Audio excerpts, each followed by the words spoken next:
Bienvenue à tous pour ce rendez-vous Afrique de la rédaction. On part immédiatement en Centrafrique où la situation est extrêmement tendue. Ce jeudi, de violents combats ont opposé l'armée régulière aux rebelles de l'Union des forces démocratiques pour le rassemblement. L'UFDR ne cesse depuis le début du mois de gagner du terrain dans le nord-est du territoire. L'armée du Centrafrique, appuyée par des mirages français, a toutefois réussi à reprendre la ville de Birao. C'était en début de semaine. Stéphane Leroyer. Ces images ont été tournées il y a 2 jours par l'armée française. Nous sommes dans la région de Birao, au nord-ouest de la République centrafricaine, région tombée le 30 octobre dernier aux mains de mouvements rebelles opposés au président François Bozizé.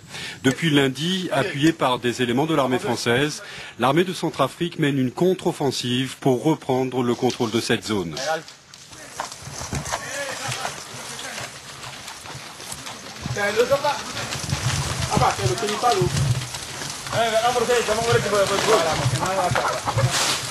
D'après les dernières informations en provenance de Bangui, après avoir été délogés de Birao, les forces rebelles de l'UFDR, l'Union des forces démocratiques pour le rassemblement, seraient en train de se regrouper dans des régions plus au sud. Mais d'ores et déjà, la contre-offensive de Bangui semble avoir porté ses fruits. Cela a permis de reconquérir les villes de Birao, de Mouka, et présentement la ville de Ouada est le théâtre d'affrontement. Les autorités centrafricaines estiment qu'il est question de reprendre toutes les villes qui sont aux mains de la rébellion depuis l'occupation de Birao le 30 octobre dernier. Des succès de l'armée centrafricaine qui ne semble pas avoir découragé la rébellion, laquelle oppose une résistance forte et organisée à 110 km au sud de Birao, dans la ville de Ouada.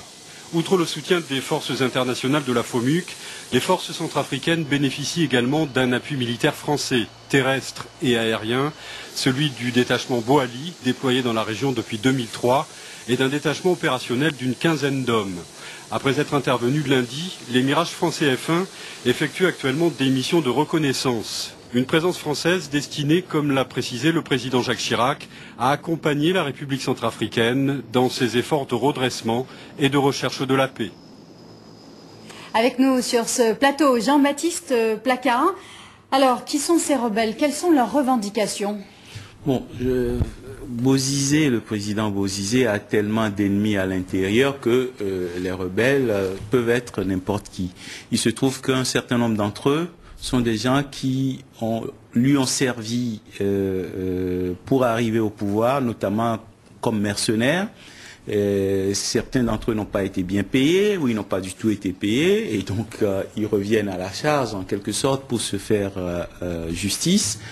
Il y a aussi forcément une connexion avec l'ancien président Ange-Félix Patassé qui n'est pas mécontent de déstabiliser celui qui l'a déstabilisé lui-même. Je pense que la situation intérieure de la Centrafrique justifie une multitude de rébellions.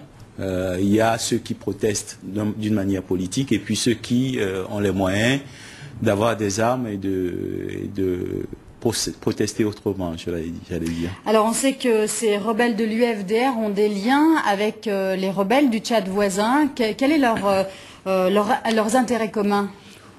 On peut considérer d'abord qu'ils ont les mêmes sources d'approvisionnement en armes du côté du Soudan plutôt.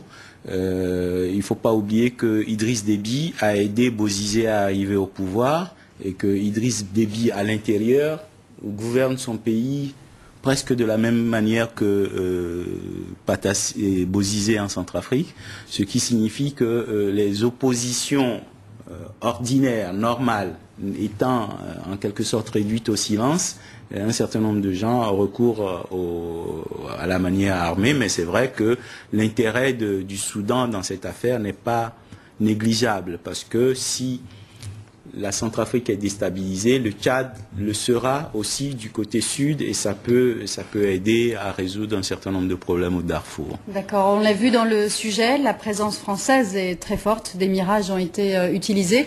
Pourquoi cette implication?